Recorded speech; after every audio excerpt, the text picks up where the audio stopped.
Well, this channel is just 5 videos in and already I have been derailed from my main objective in creating it. I'm afraid this video I will not be looking at a space movie, so my apologies to those who already seem to be enjoying the film fare that I've been offering, and I really do appreciate the support that you've been giving me, but I'm afraid there's something I need to get off my chest. Last month, Dr. David Miano on his YouTube channel called World of Antiquity published a video which centred on debunking this book. Now, the more observant among you would have noticed that I'm one of the authors of the offending tome, and since we published it, we keep coming up against this sort of criticism that ignores what is actually in the book. In this case, I did what I normally do, which is to reach out to try and address what in the book we actually got wrong. You can see the discussion that ensued in the comments section of his video and make your own judgment about how unreasonable I am being. I did not persuade him that we might not be the nut jobs he thinks. I never do. I really don't know why I waste my time trying. Normally I just shrug it off, but this was a very public attack with over 40,000 views. And also, it's a bad time to hit Alan Bond and myself with this sort of unfounded criticism of our efforts. So as a consequence, I'm not minded to just let it pass this time. So I'm being diverted from looking at space movies in order to make a counter video to point out just how bad World of Antiquity's academic objectivity is. So no more Mr. Nice Guy, no more witty, erudite and unconventionally handsome Englishman with the phony frog phobia. This will be a bit of a rant because I'm angry, and you don't want to get me angry. You will not like me when I'm angry. Which reminds me, could you just hit the like button anyway? It really helps the channel out.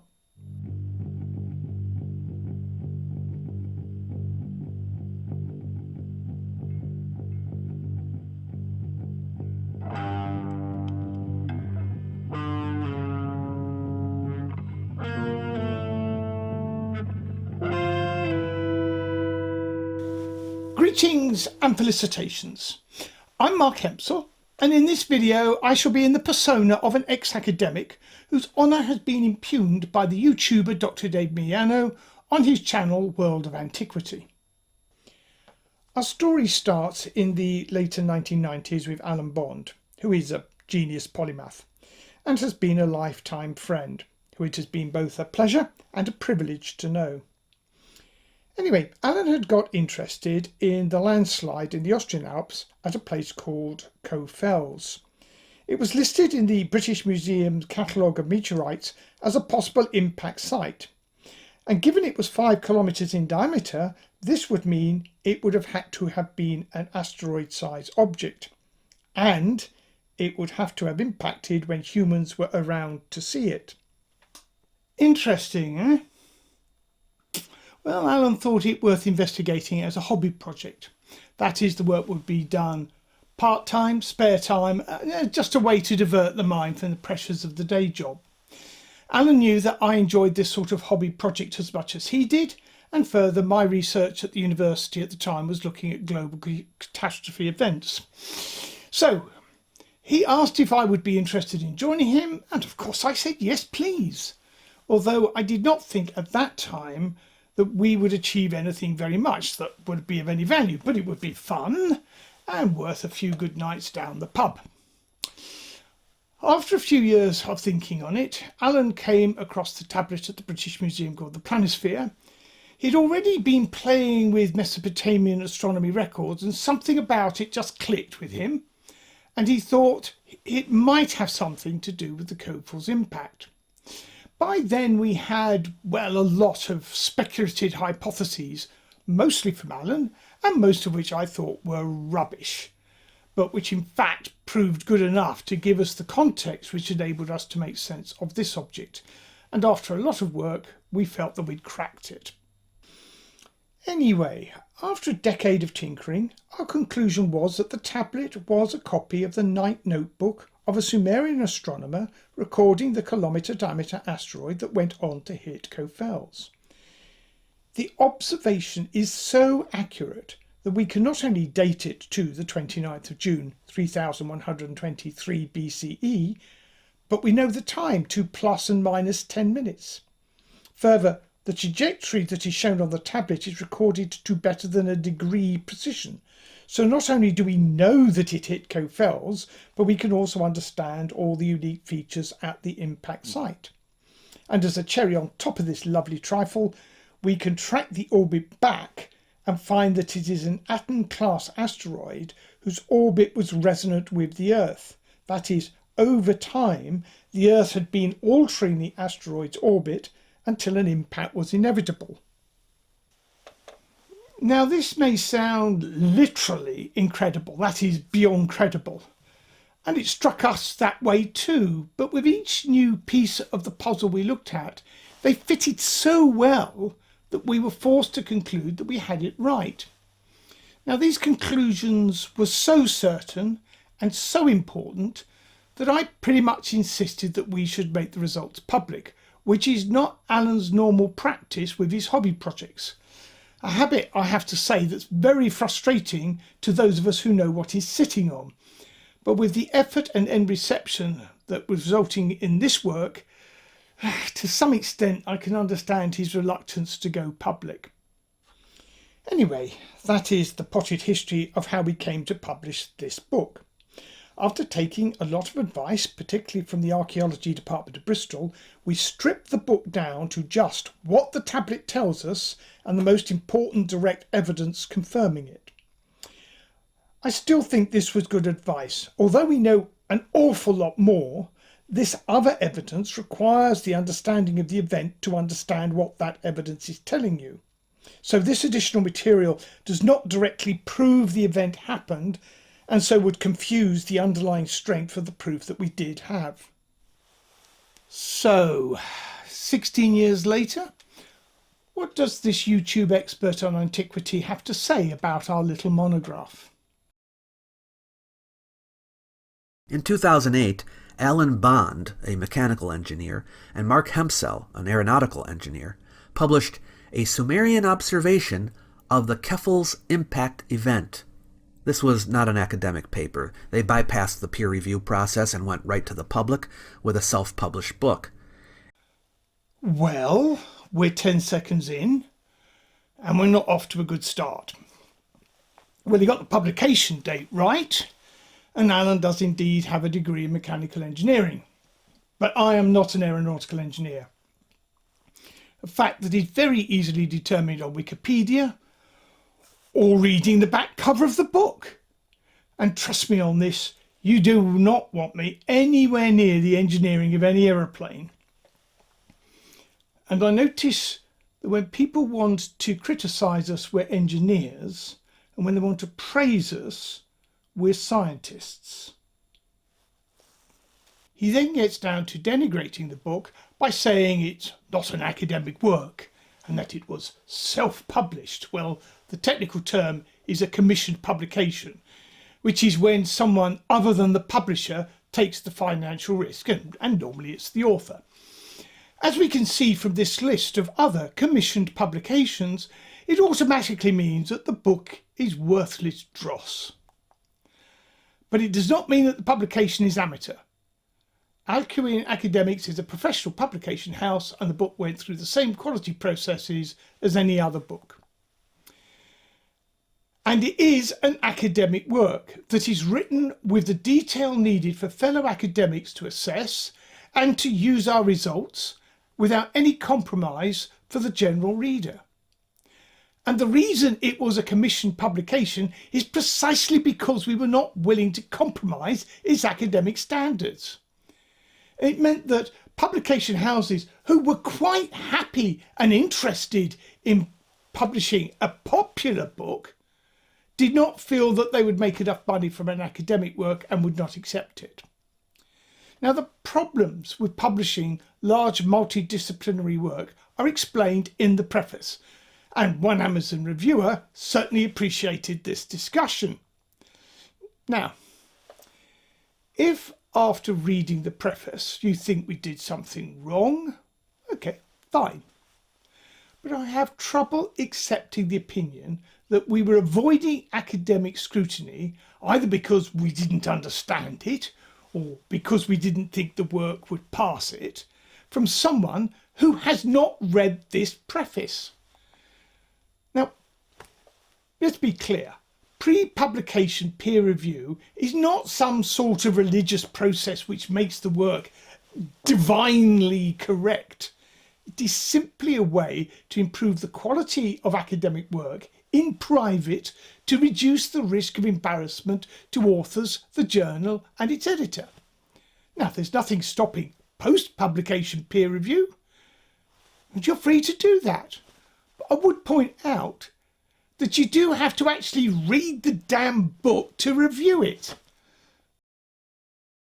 And Hemsel claim that the Nineveh planisphere, which they identified as Sumerian, records an asteroid impact that occurred on the 29th of June, 3123 BCE. According to them, this event was the basis for several ancient myths, including the biblical destruction of Sodom and Gomorrah and the Greek myth of Phaeton, who crashed the sun chariot of his father, the sun god Helios. We do not claim for certain that this was the basis of any myth. Indeed, there is almost nothing in the book about myth. And the words Sodom and Gomorrah are nowhere to be found in the entire book. And Phaeton only appears because it was the name Alan gave to one of the specialist programs used by the study. There are just 155 words in the book on myth, and they're in the conclusions. And the argument that we make in those 155 words is that you would expect some record in human culture of the event. Well, see this book by Klube and Napier that comprehensively explores myths and the potential of Bronze Age impacts. And to quote our book's final conclusion on myth, these myths do not constitute any form of proof that the Kofals impact happened. And for the life of me, I cannot see what is controversial about that. Of course, it goes without saying that Dr. Miano would have known there was almost nothing about myth in the book if he had read it. The Kofals landslide, a massive rock slide in the Austrian Alps, was suggested as the location of this asteroid impact. While Bond and Hemsel argue that the tablet depicts the event, they admit that the specific part of the tablet recording the impact is missing. I'm sorry, we admit to no such thing. Now, you may think I'm about to say read the damn book, but I'm not. I'm going to say look at the picture that is on the screen while he is saying this nonsense, which yes, does come from the book. The observation was made from somewhere around here. Can I draw your attention to item 3 on the events list? It points out where the object goes over the horizon so our observer never sees it enter the atmosphere, let alone hit the Alps. If the missing section did show the impact, it would completely disprove our work. What we speculate is that one of the sections might have shown the back plume as it came over the horizon. Now, this is a sight probably never seen before and certainly never seen since, and it would have been very interesting to see what he noted. But as it is, we only have this image from Havar pottery. However, there is an important point to understand here. Dr. Miano implies we ask our readers to take the interpretation of the missing sections on faith as part of the overall argument, and without this assumption, our work falls apart. We don't, it doesn't. Our conclusions were solely based on the material that is clearly depicted on the parts of the tablets we have. It does not matter what is in the missing sections. We are just speculating out of interest, which he would have known if he had read the damn book. Sometimes people who specialize in other fields make attempts to interpret ancient documents and relate it to their own field. The interest is admirable, but for a study to be interdisciplinary. Such people really should work together with those who specialize in cuneiform and in ancient Mesopotamian astronomy. Bond and Hempsell went into it by themselves, and so their research lacks context. How does he know that we did this work alone? This is just pure speculation on his part, and as it happens, he's completely wrong. The archaeology department at Bristol was in the next building to me, and several of the staff took an interest and helped us. We had research seminars there that enabled them to critique what we were doing, as well as countless other informal contacts. However, no one at the department was a serious Mesopotamian researcher, but this was more than corrected for when we contacted the British Museum.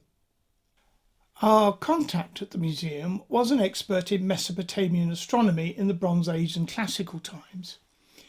He was extremely helpful. He organised a research seminar at the museum and even suggested that we should have a day left to ourselves looking at the actual tablet in their reading room.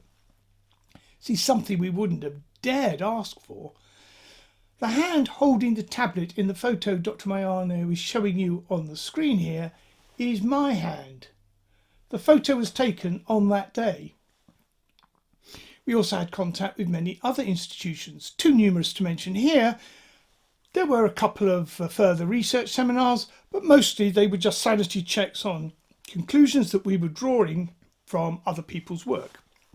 So, how could Dr. Mayano have known about all this background liaison work before making his, well, frankly, somewhat foolish statement? Well, there's more than a hint in the thank yous in the preface in the book. The press release about their book even claimed they translated the artifact for the first time, when in fact it had been translated several times before. We do know how to read cuneiform. Really? Let's go back to earlier in his own video and hear what he says about Johanna Koch's book, which he describes, and I think correctly, as the fullest previous discussion of the tablet. Koch primarily focused on the segments that could be identified with known stars and constellations, while largely overlooking the more cryptic, mystical, and magical inscriptions also present in the diagram. These strings of repeated syllables and phrases suggest a deeper connection to astrological or magical traditions.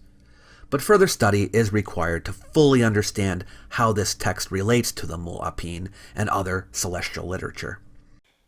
So in his own video, he acknowledges Koch did not fully translate the tablet and it needed further work. Now, there is much good work in Koch's book, but his conclusions are much more tentative than Dr. Mayano suggests, and in hindsight, he was way off. Not helped by his very poor reconstructions of the diagrams that did not look much like the pictures on the tablet, and he also used stars that can't be seen without a telescope. If you read our book, you will see that as a consequence, we took a lot of pains to numerically assess the accuracy of our reconstructions. He says we can read cuneiform. Well, cuneiform was used by at least 10 Semitic and Indo-European languages, and all but one of them use them as phonetic symbols, just like the Latin alphabet that we use. So just as an English speaker can have a crack at pronouncing French and German, etc., so we can have a crack at the words in these languages. Although obviously to translate them, you have to know which language it is and be able to speak it. But this doesn't work with Sumerian. It was the founding language for which cuneiform writing was invented, and it's not phonetic. It's like Chinese characters and Egyptian hieroglyphs. Each symbol represents a complete word, or unfortunately more likely, one of several words. So reading Sumerian cuneiform is not as straightforward as Dr. Mayano would have you believe. It's full of homeophones, polyphones, and the meaning of a symbol, well, it can mean many things, and without the context, the meaning often cannot be determined. For example, in the north section is the word gub, meaning to stand, which is by the star Thuban, which was the pole star 5,000 years ago. But we're deducing the meaning stand or stationary over the many alternatives because of the context. And to find out what we did with every symbol on this tablet, well, you'll need to read the book. Why would an artifact from around 700 BCE have a record of an impact from 2,400 years earlier? They hypothesized that it was copied from an earlier work, which they think was a night notebook from a Sumerian astronomer. But why would they need to copy it? What would be the purpose? Well, of course, we cannot be certain of the motivations after 2,500 years. But the library at Nineveh was a copying factory. Ashurbanipal, who built it, was collecting tablets from all over the Assyrian Empire and having them copied. Which, by the way, is why Koch's assumption that the tablet must relate to the Nineveh sky is problematic. It's like saying a book found in the British Library in London must be about London, or a book found in the Library of Congress must be about Washington, D.C.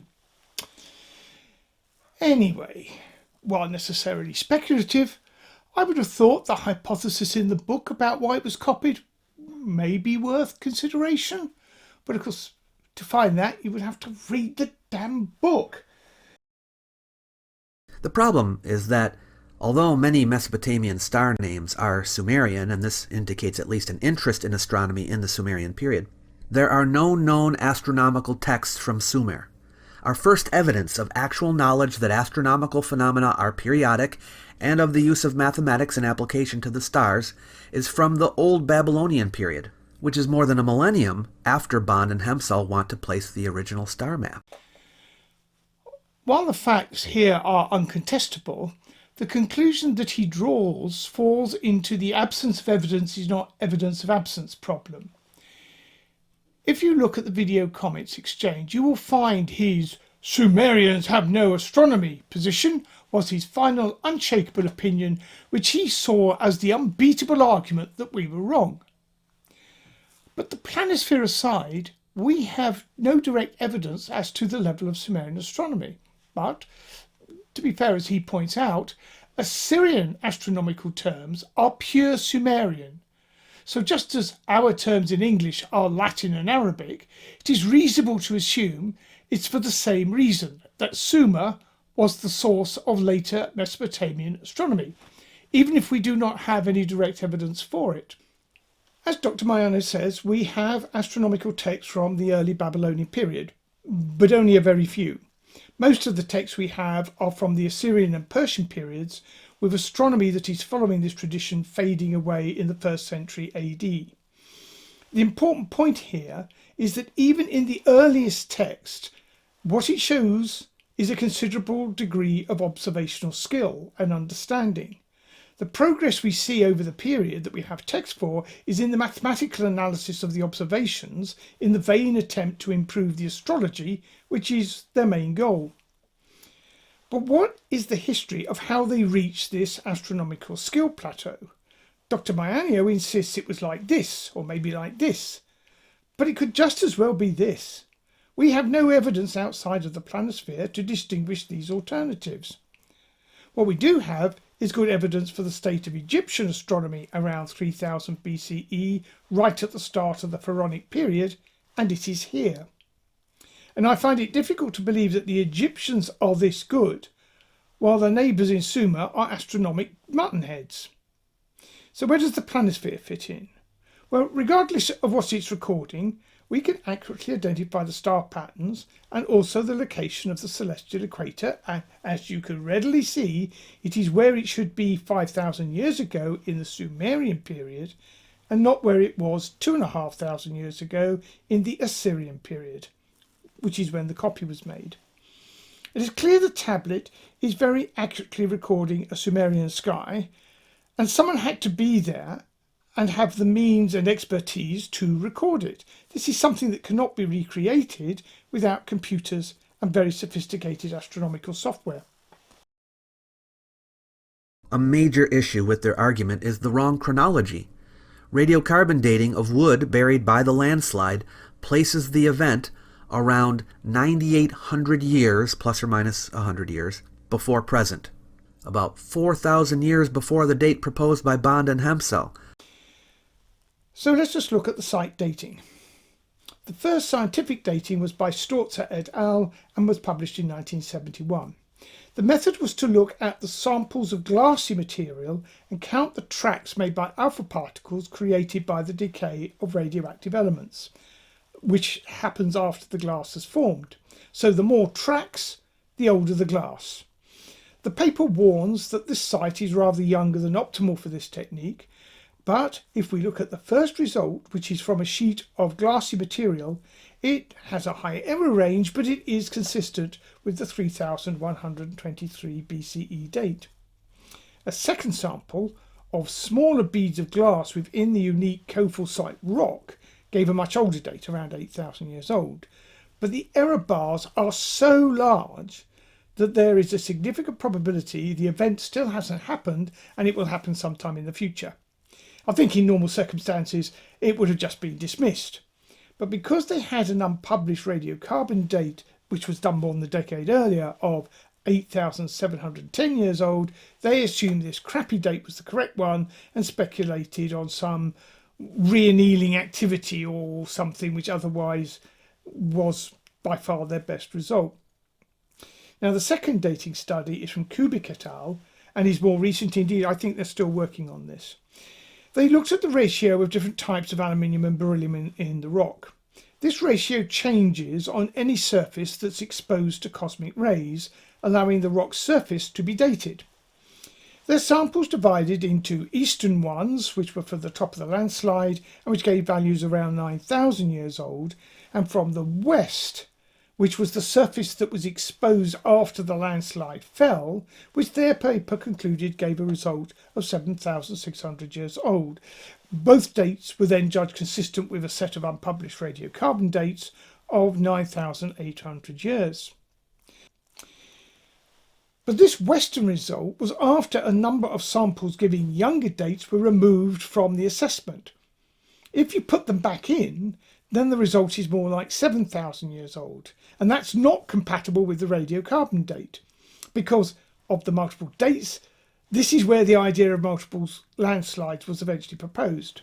But I think it far more likely the wildly varying results are a consequence of contamination by the asteroid material, which will mess up any dating method which assumes the starting ratio of atomic isotopes, and that includes radiocarbon dating. So, of all the published dating, the only result which looks viable and without issue is consistent with our 5,000-year-old dating. But what about those radiocarbon dates, none of which are properly recorded in archived publications? Well, let's put aside this concern about how good they are and take the radiocarbon dates of around 9,000 years ago at their face value. And then look at the key review paper that defines how to use radiocarbon dating methods to date landslides. It points out that an item buried by a landslide must be older than the landslide. So it only tells you a cannot be older than date, not an absolute date. You've no way of knowing how much older than the landslide the material was before being buried by it. So what we can conclude from these radiocarbon dates is that the landslide is younger than 9,000 years. So let me just check here. Divide by the number you first thought of. And yes, 5,000 years is younger than 9,000 years. I think it's also worth mentioning that this review paper also has a passing mention of the Kofels dating work. And they express the opinion that the landslide is much younger than concluded by the published dates. So it's not just us who thinks the dating is a bit dodgy. And of course, this is all in the damn book. Furthermore, Keffels was not formed by a single landslide event, but by several over time, which undermines the impact explanation. He is stating this hypothesis as if it were proven undeniable fact which blasts everything aside. But it's no such thing. It's a hypothesis from researchers trying to explain the complete mess of dating evidence that they get from radioisotope methods that they are using. But it creates many problems, such as why is the oldest material on the top?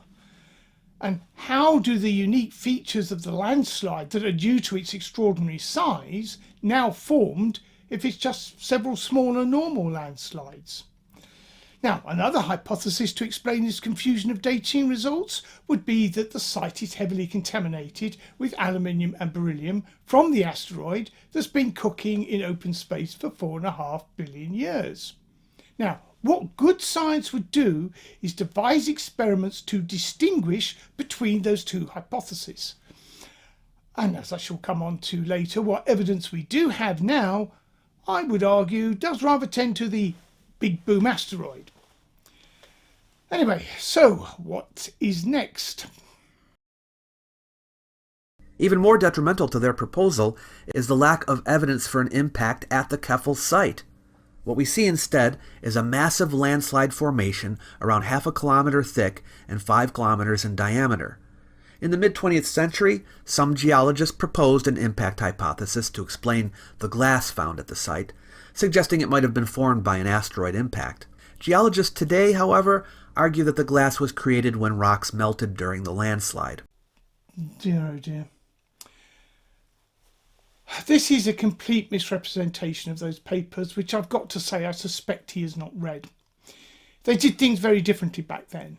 These are long papers that address the totality of facts and observations that they made on their field trips. And the glassy rock was just one of many considerations.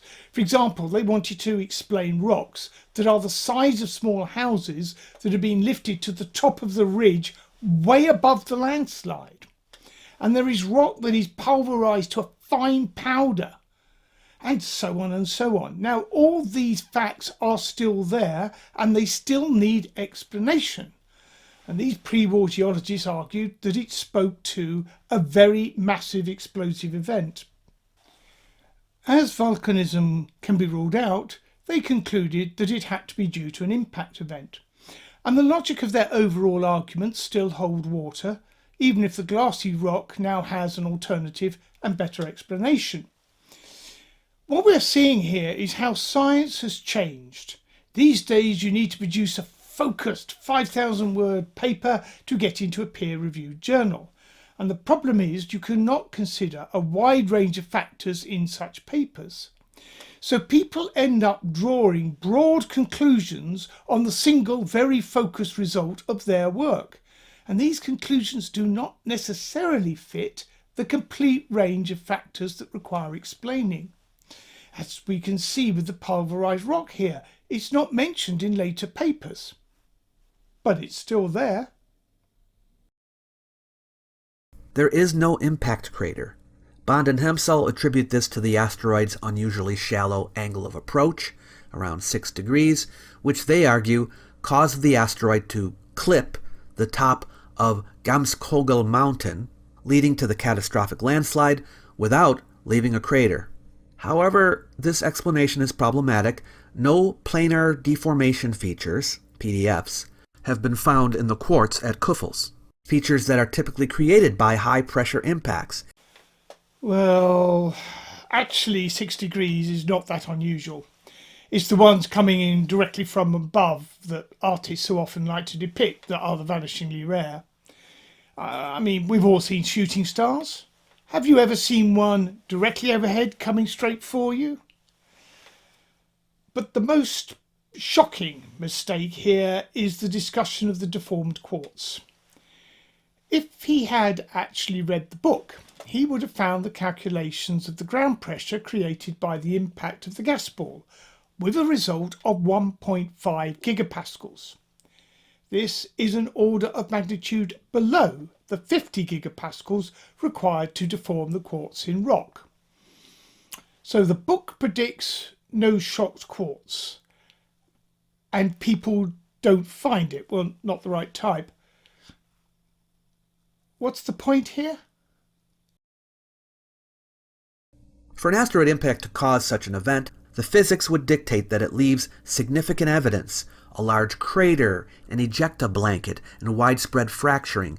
Even a grazing impact would produce noticeable features like shocked quartz. What's with the shocked quartz? Since when, even in this pseudo-Kuhnian post-truth world, does experimental evidence that matches a hypothesis prediction disprove the hypothesis? Did I miss something in my philosophy of science classes? I mean, that's Popper's positive notion of falsibility right out the window. I mean, did Darwin waste 20 years gathering evidence for natural selection for nothing? Did Francis Bacon die for naught collecting... Yeah, thank you, nurse. Yes, I should be all right now. Thank you.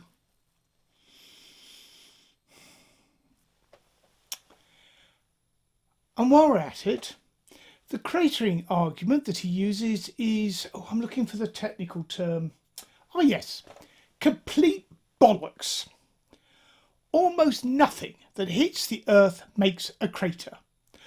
After objects that burn up, objects that reach terminal velocity, objects that airburst, objects that hit the oceans are accounted for, the probability of producing a detectable crater is vanishingly small. Thousands of tons of rock hit the Earth every year, and yet no cratering event has ever been recorded in the whole of human history to the best of my knowledge. But if you want a crater, how about this example, which is about 1/4 of a kilometre in diameter and created by an object in the tens of metre diameter class. So where is it? Well, it's in the Ötztal Valley, about 11 kilometres from Cove Fells and just across the valley from Gamskogel. Yes, you got that right. Dr. Miano argues a lack of crater means we're wrong, despite craters on Earth being a rare thing that are only created in special circumstances. But these are special circumstances, and here is a crater. And yes, it's in the book, which he would have known if he had read it. And if the asteroid was large enough to vaporize, it would have caused extensive damage to the mountain, likely creating a crater instead of just a landslide. Let us be clear here. It's not just a landslide. It's the world's 3rd largest Sturstrom landslide, and as we have seen, it has many unique features not found anywhere else, like house-sized boulders carried hundreds of metres up the mountain, rock that has been pulverised to powder, and there's a type of rock called kophalsite, of which I have a sample here, that's created by the friction between the fracture planes, and there is only one other place on Earth, that's in Nepal, which has a rock like this. Now, all these strange unique features do need explaining. I should perhaps point out that I acquired this sample quite legitimately. In 2011, I was invited to give a presentation on our work to that year's GeoForum, which is an Austrian geology conference held annually, appropriately on the edge of the landslide. The organisers had read the book and wanted its hypothesis to be introduced as part of the programme. I mention this to point out that experts who have actually read the book thought it's a serious work and worthy of consideration. Now, were all the geologists there blown away and become fervent believers after being shown the undeniable proof and experiencing the full force of my witty erudite oratory? I doubt it, but we didn't hold a vote afterwards. The coffee conversation was mostly about the problem of dating, and no one seemed very willing to just stand by the radiocarbon dates, probably because they were professional geologists and knew the problems involved. Now, this conference had a tradition of giving a public lecture in nearby Umhausen, and they asked if I would do it for them that year, and it was a pleasure to oblige. The sample of kophalsite was presented to me by the mayor of Umhausen as a memento of the evening. The researchers suggest that the asteroid, after clipping the mountain, was not a solid object, but this raises more questions than answers. If the asteroid impacted hard enough to vaporize, it nevertheless should have created a crater, fractured rocks, and shocked quartz, none of which are present. Nurse! Okay, Mr. World Expert on terrestrial impacts, explain this.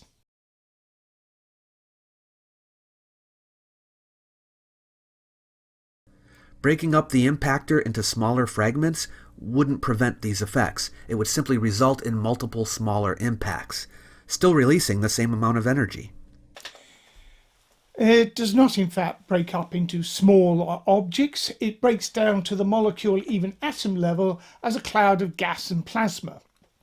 And the book shows sums about energy dissipation. So where is Dr. Miano getting his notion of what's happening here?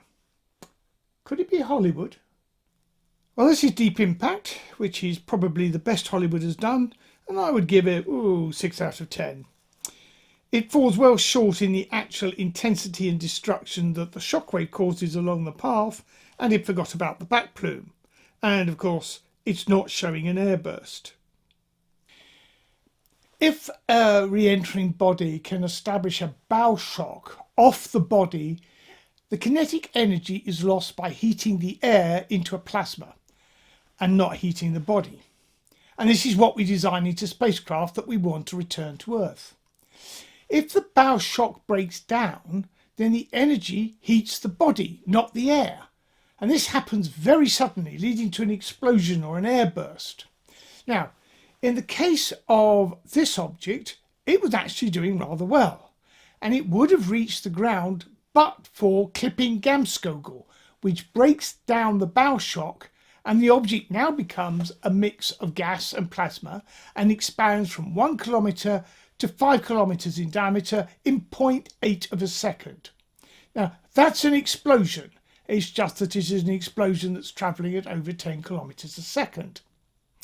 And at the risk of sounding like a stuck record, this is all in the damn book.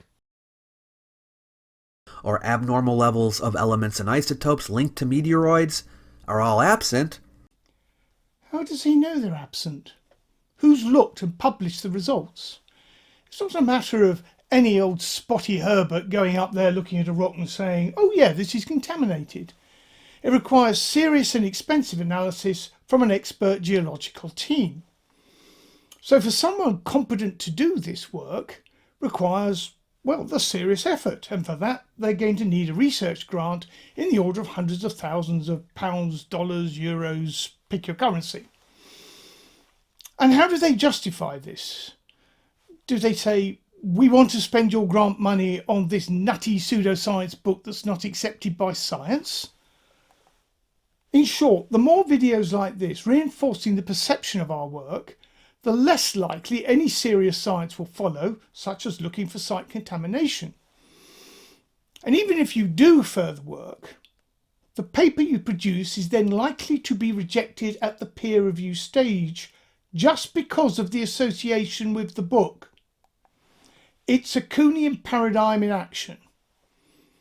And I would argue that the problem in dating using those isotope methods suggests that there is site contamination. The idea that Keffels was formed by an asteroid impact is no longer viewed as a plausible theory by the scientific community. So how do scientists decide on what is accepted science and what isn't? Well, let me take you in on the secret. Every year, on the Thursday after the first full moon following the summer solstice, all the scientists in the world meet at a secret location. This gathering, known as the Major Congregati, formally starts with an archaic ceremony that goes back to the Invisible College in the early 17th century, but with later Masonic additions, including sacrificing 3 virgins representing truth, integrity and government funding agencies. They then look at all the science that has been published that year and vote on whether to accept it or not. At least I assume that's what happens, but even though I'm supposed to be a rocket scientist, I don't get invited. In fact, I never get invited to that sort of party.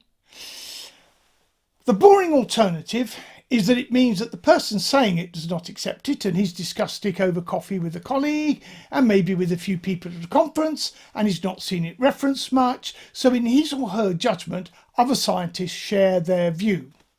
So when someone, even me, says something is not accepted by scientists, just remember that is all it means, even when in a Wikipedia entry. So, in 5 minutes 11 seconds, Dr. David Miano manages to clock up 21 mistakes that either contradict what is actually in the book or accepted science as defined by academic review papers that are referenced in the book. That is a goof every 14.8 seconds, which is really going some. And that's not accounting for the fact that he repeats mistakes up to 3 times, which would take the goof rate up to 1 every 10 seconds. Every one of those goofs, except the multiple landslides, could have been avoided if he just read the damn book before making the video. Which is a shame, as his channel covers an interesting field reflected by his 250,000 subscribers. And I've been enjoying much of it, but I've been assuming that he is an expert in the field who is giving me objective facts that I can trust. And while it's not the totality of what he does like a good pseudoscience takedown. And I have no problem with this. Indeed, I think this is valuable, important work that should be encouraged. Humanity has always suffered from false conspiracy theories and pseudoscience created by fame seekers, manipulators, grifters, and the deluded. And these are not harmless trivia on the borders. They are a disease in the mainstream of our culture's life, and have caused the loss of homes, property, liberties and freedoms, and are directly responsible for the deaths of tens of millions of people. And this process continues even now. Society's defence against the irrational but nice to believe misinformation are experts that we can trust to fact check against reality. But if that trust breaks down and that respect is lost, and we get to the point when mainstream politicians can actually say just ignore the experts when they say things you don't want to hear and get away with it. And Dr. Miano is well aware of this, since he has given an eloquent argument about the dangers of pseudo-archaeology in this video. And he highlights these dangers very clearly. Indeed, I highly recommend this excellent essay, which is why I have difficulty grasping how someone who could produce this fine and forceful exposition on how things should be done properly could then go on to produce such an error-prone mess as his critique of our book. Calling out pseudoscience is important. It needs to be done. But you cannot fight fact-denying pseudoscience with more fact-denying pseudoscience. That just reinforces a murky soup of misinformation. So experts must ensure that their integrity is beyond question for their work to be accepted as the best we can get, even when we do not like what they are saying. But properly fighting pseudoscience regrettably requires a lot of work, which is why I have respect for those academics who do it properly. As an example, relevant to this video subject, is Zecharia Sitchin's book, The 12th Planet. In this book, he suggests that the planisphere contains instructions left by aliens on how to fly spaceships. Now, many experts on Bronze Age Middle Eastern history and on astronomy have done the work to show that this book is marginally more nutty than a nut roast. And for what it's worth, as an expert on spacecraft, a trained astronomer and someone who spent many years examining the tablet, I would have to agree with this assessment. But the key to me being willing to offer this opinion on this book in public is that I have read it and I know what's in it. Now, while there's a lot of books I've read that I would class as pseudoscience nonsense, there are many others I've read which, while not mainstream science, offer hypotheses that match the available evidence just as well, if not better. And these works should be treasured because they highlight where there are gaps in the overall body of evidence and where further work is needed. Even if they are later shown to be wrong by the later evidence, they've been a part of the process to productively improve our knowledge. Now, I would like to think our book is in the latter category. But to either decide that we made mistakes sufficient to label it as pseudoscience, or to conclude that there is interesting stuff that can be used as the basis to design further research to confirm or refute, well, first of all, you have to read the damn book. So if it didn't come from the book, where did Dr. Miano get all this nonsense? Well, among the sources he quotes in the video description is this website blog from 2008. Blue Collar Scientist based this article on the press release and a newspaper article and before he had read the book. This seems to be the source of most of the mistakes and misrepresentations that are in Dr. Miano's video. But what Dr. Miano seems to have missed is the reply that I put on this website. I had forgotten that I'd done this, but having been reminded, can I quote myself from that response? This is not an attempt to sell the book, which is simply an extended paper and about as gripping as the San Paulo telephone directory translated into Japanese. But if you want to publicly slag it off as delusional pseudoscience, please do us the courtesy of finding out what we are actually saying first. And I find 16 years later that I have to say the identical thing to Dr. Miano, who should have already read it as it's in a website that he referenced. But apparently he decided to plough on despite knowing Blue Collar Scientists had not read the book and that the authors had pointed out that the Blue Collar rant did not address what the book actually contains. And yet when I commented on Dr. Miano's video, he expressed surprise that I might still believe in something which took me a decade of careful work to complete, and that no one who has actually read the damn thing has found anything wrong that subverts the conclusions. Look, if you want to dissuade me from my delusion, then address the delusion that is in the book. It's not that I don't like criticism and correction. I welcome it. It's the road to better understanding and knowledge. But Dr. Miano demonstrates a very poor grasp about progressing understanding through a rational debate based on facts. And that's a shame because I did like other videos on World of Antiquity on subjects which I know less about, in the belief that the good doctor was an academic expert who could be trusted to have checked his facts. But how can I trust his statements on anything because I no longer trust his academic knowledge and integrity? I mean, look, would you trust me if I produced a video deriding a space film that I had not seen? No, and I wouldn't do it. Now, I've not seen all 39 of the episodes of this serial, so forgive me if I've missed something.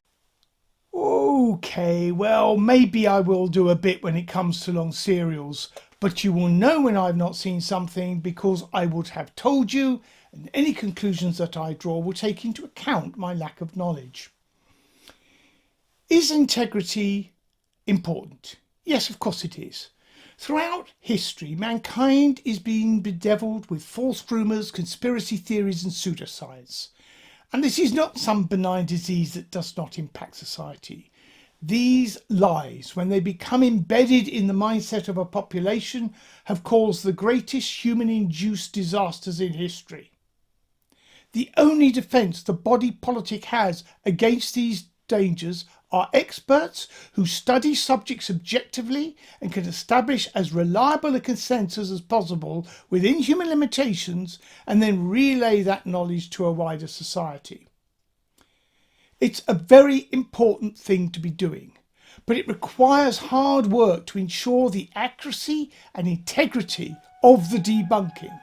And at the very least, it requires reading the damn book you are trashing.